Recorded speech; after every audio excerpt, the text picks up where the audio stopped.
Kita boikot mereka, ujung-ujungnya anak gadis kita pakaian rok pendek lagi, ketemu sama yang bukan muhrimnya lagi, chat sama laki-laki yang bukan muhrimnya. Kalau dulu anak nggak usah keluar dari rumah, udah selesai, selamat. Sekarang walaupun nggak keluar dari rumah, serigalanya ada di kantong mereka, ada di handphone mereka. Menjajah akhlaknya kita, menjajah bumi sanubari kita, yang harusnya itu sanubari tempatnya Allah, tempatnya iman, tempatnya Rasul Shallallahu Alaihi Wasallam. Begitu dijajah, ditempati oleh mereka, sehingga mahabbatul kuffar yang bercokol di dalam hati kita. Muslimin, wah kita baru sadar begitu dunia kita direbut, begitu tanah kita diambil, begitu rumah kita dihancurkan, baru kita sadar selama ini ribuan tahun kemana.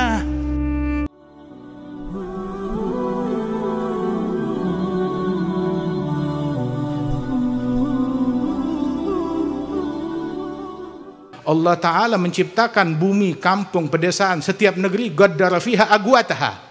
Masing-masing udah ditakdirkan oleh Allah Subhanahu wa Ta'ala, udah punya bagian dari rizkinya sendiri, ditentukan.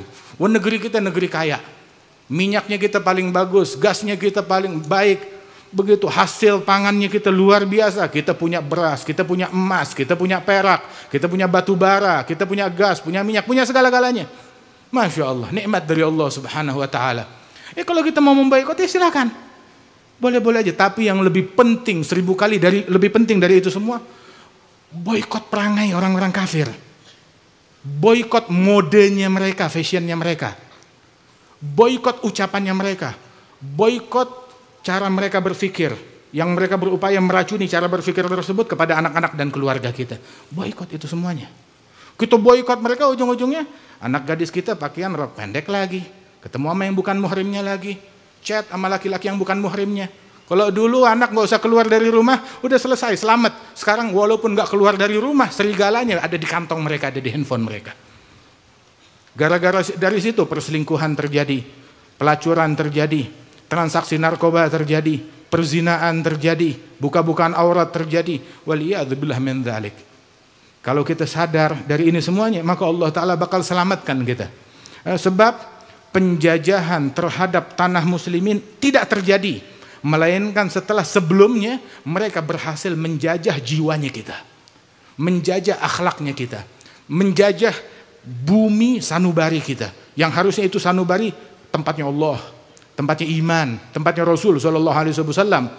Begitu dijajah, ditempati oleh mereka, sehingga mahabbatul kuffar yang bercokol di dalam hati kita. Luntur kecintaan kepada Allah, kepada Rasul, kepada para aulia wa salihin. Setelah mereka berhasil menjajah jiwanya kaum muslimin, nyebarkan perzinaan, nyebarkan pelacuran, nyebarkan minum-minuman keras, nyebarkan buka-bukaan aurat, tabarruj mereka sebarkan dari zaman dulu. Mereka menyebarkan tabarruj, ingin muslimin buka-bukaan aurat dari zaman dulu. Itu yang mereka lakukan.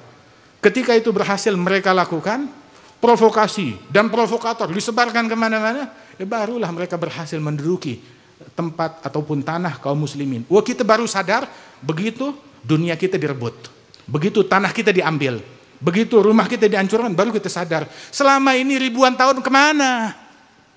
Kemana? Hati kita dijajah, akhlak kita dijajah, moral kita dijajah, kemana kita selama ini? Baru ketika dunia kita diganggu, baru kita sadar, baru kita berasa. Ya Allah, mudah-mudahan Allah Ta'ala menyadarkan umat, insya Allah.